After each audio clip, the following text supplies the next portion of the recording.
So the Nigerian banking, finance and investment markets are in mourning right now as the head of Access Corp, Herbert Wigwe, his wife and son died in a chopper accident in the United States over the weekend.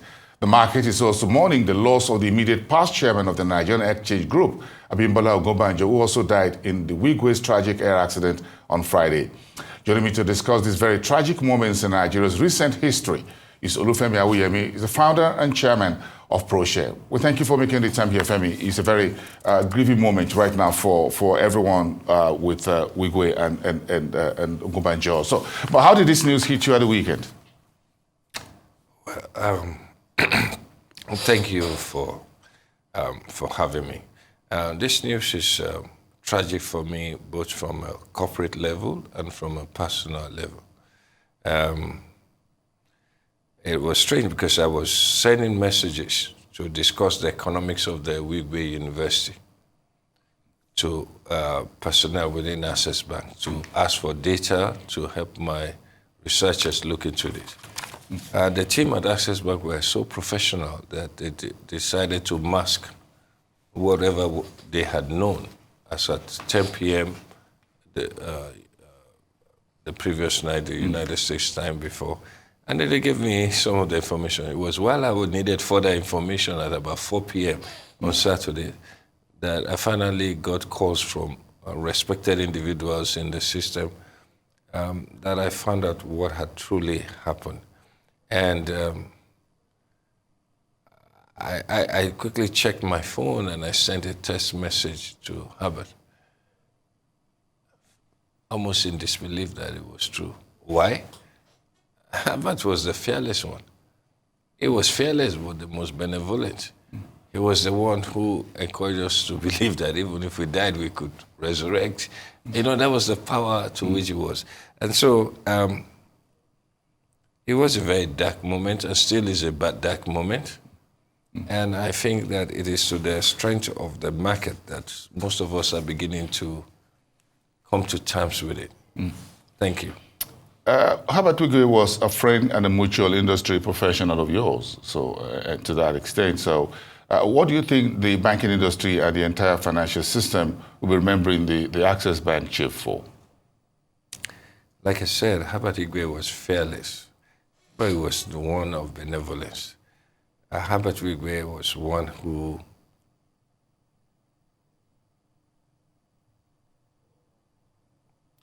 always reminded you of how he passed through university, how he used his mother's car, how he got to buy his first car, how he was always thinking about the next objective. He was one who spoke about his partnership with Ike with uncommon relish, that this was something that he has found a perfect mix of how we can change the country. Herbert Wigwe was not a banker. He was a man who found purpose in banking. His larger goal was how we could build a better nation. I remember sometime he called me and said, Femi, we're going to fight. You wrote some few things about us, and then I defended myself, and he said, you know what? Game recognizes game. So what's going to happen is that I will move against you where you move against me. But then at the end of the day, if we find value that is beneficial to Nigeria, we have compromise. And so Herbert was not, I don't know the words to use for him. Herbert is just a man who has a kind spirit. His concern is about people. His concern is about his workers. His concern is about his competitor. His concern is about anyone. And you can see from the banking industry, even those whom they compete with, will tell you that Herbert will be there for them. So Herbert can have a disagreement with you, but yet that is the man who you can rely on. And for me, he says, oh, look, Femi, if you're going to do this work, you have to do it professionally. He kept on sending me profiles of benchmarks. I said, can you meet this international benchmark? He's always pushing everybody. It was a fearless in you. More than that, what he did was that he held me accountable. In those early days, and I remember when the intercontinental deal and all that was coming up and all of that, I'm sure you must have thought Herbert and I were both crazy to have gone for the Intercontinental Bank deal at a time when nobody wanted to touch that particular, and the market, the banking system was, you wrote a memo to the market on that at ProShare and all of that, and I'm sure you must have been looking at, who the heck is this guy? Herbert, I'm sure when I get, and of course, they went through it. And today, they were the folks who talk about the man in the shining armor when you talk about Nigeria's recent banking history. Okay, so it's important for people to understand one thing. There's a place for rumor, there's a place for evidence. So we sought to go through the evidence, talking through the central bank, talking through bankers, including the entities involved, and whatever. Yeah. And then we put some of our thoughts together and we published some. And then he saw it and said, look, I would like to invite you. Here's my evidence. You bring your evidence. And that's the measure of the man that he is. Sometimes we agree, sometimes we didn't agree. But the generality of the truth of it is that he was able to provide a best case user thing. And I think that it's important that people should understand this thing. When people succeed, we tend to assume that it's because there were some untoward things done. The game is the game. He had the best information and intelligence available to him at that time. We challenged those bases. Some areas they were able to convince us. Most areas, we had some issues. And then he said, okay, let's look into these other areas. And then we went through the gamut, including up to the regulatory level. And I'm sure, luckily, that those regulators are still alive. And so they can talk. So there's no revisionism of history here. And by the way, people forget that Awoyemi actually published a book, which was titled From the Tarmac, How to Acquire an African Bank. And it documented most of those things.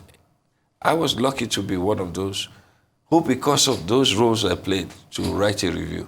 And in that review, I said, it's important for Herbert to write his own position.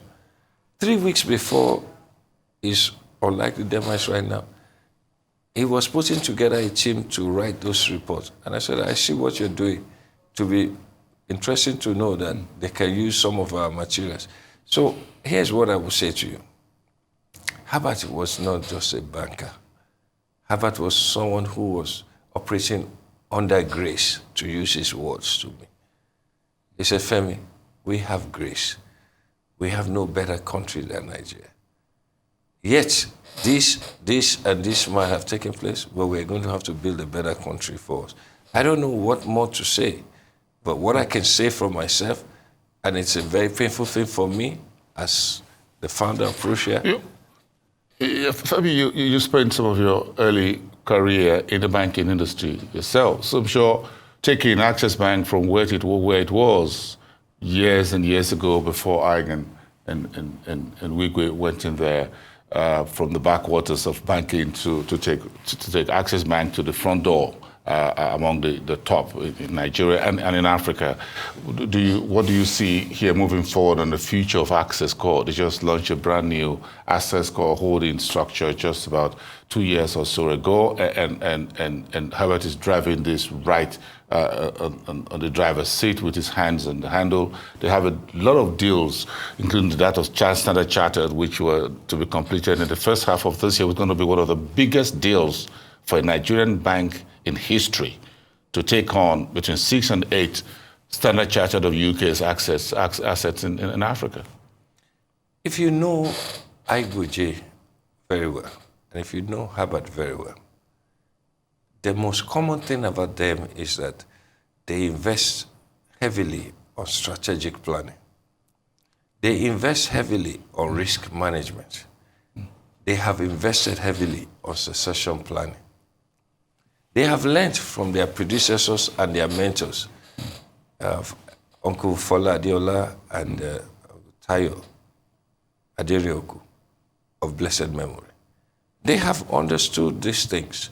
And so they know that Access Bank is not a bank of Ike and Herbert. It's an international bank with international investors in the team.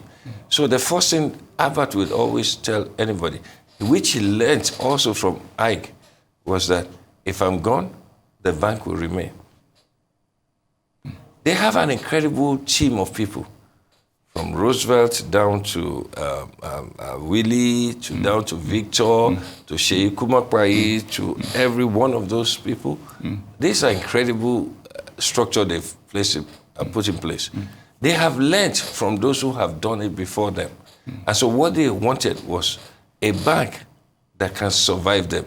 Even though none of them, and indeed Herbert, of most blessed memory, did not plan this thing. So I can tell you honestly, as I speak here, and I would not deny the fact, that is a friend and a brother and somebody I admire.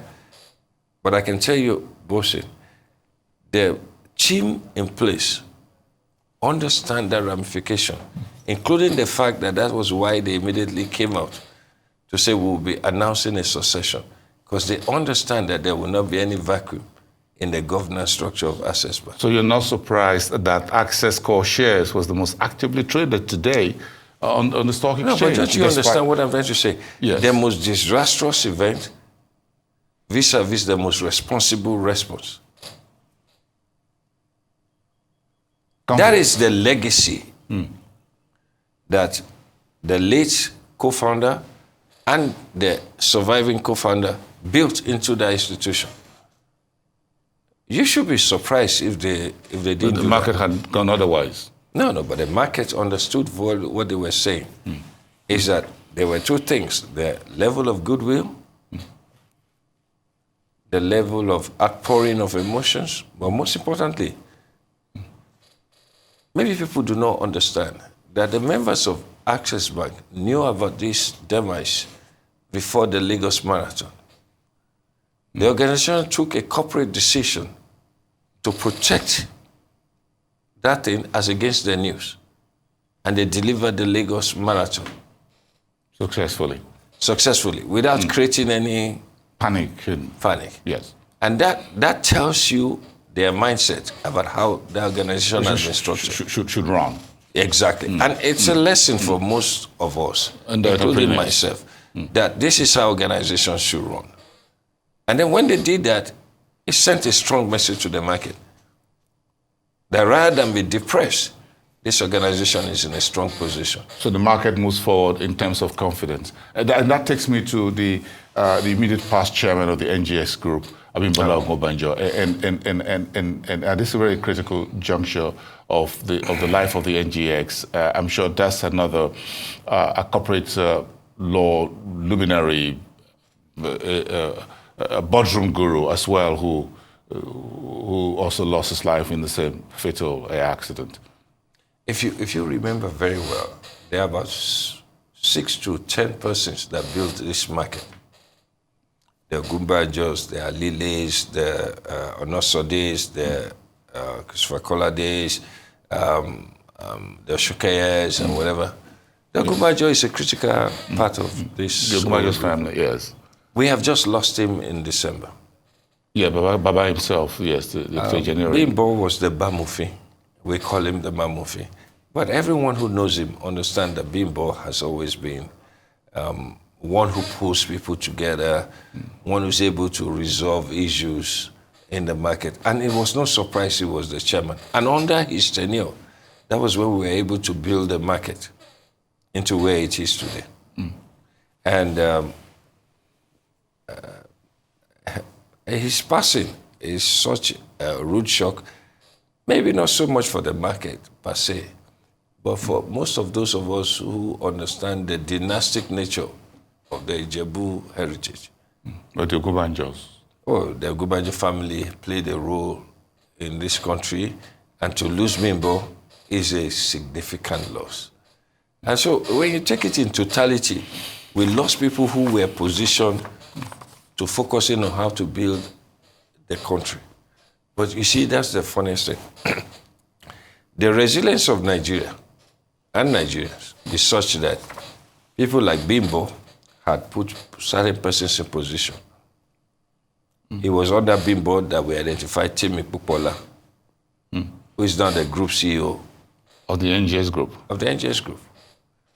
It was under Herbert that we identified Roosevelt, who is not the group CEO. You understand? So these are men who were always thinking about the future and life after them. So the gratitude we have is that we've lost men who have tried to put structures in place for how these things can be sustained long after them. As tragic as it is for some of us, we can only rely in that confidence to understand that I am one of the testaments of what these two men also put together. And so it's both humbling and responsible for me to say so. And I think yourself as well. You're very correct. These are men that some of us interviewed, and we learn from their experiences and everything they put together in the market. But here's one or two things I will tell you. Yes. What we cannot replace is the larger-than-life position some of these men have assumed. In the coming weeks, you will have tributes. And then some of you begin to understand that when you look at a banker, you're not seeing a banker. I will not mention him, but there are some of them also in existence here. There are those of them in red, orange, and few things like that who have played a great role and they still continue to do so. What they do goes beyond banking. Someone like Herbert invested heavily in so many things in the public sector. Wigwe is doing the same thing currently, but Herbert has always done that. They have both used the Access Bank to help build the public service structure, to plug the gap when they see so. So, in the manner of speaking, these are corporate statements. Corporate statement. I don't know how to respond to that, but I can tell you honestly that my work requires discretion. And in that regard, there are things I would just speak about in balance. But I can tell you honestly that the state of the Federation today, we have lost critical elements who is helping us stabilize the conversation. In the weeks to come, we would have to respect those who are still surviving, therefore, and then we'll find an arrangement. For example, when everybody talks about the federal, say the Minister of Finance and whatever, people forget that the federative budget is not about the federal government's budget alone. It's about the budget of the national, the states, and the subnational. Nobody's holding state governors to account. Nobody's talking about regional economic agendas. Nobody's talking about bills in the National Assembly which are stifling all these things. These are what these men do in quiet to stabilize how things move. And that is why when men say that they feel their loss, it's not just their benevolence, their kindness, their philanthropy, and it is the fact that they are part of the stabilizing nature of the Federation. And I think that is the point I think people should understand, and that those orders should then step up to plug the gap. Because we cannot hold the federal government alone responsible to building the nation state. It is a collaboration. For the greater good. Towards a better society.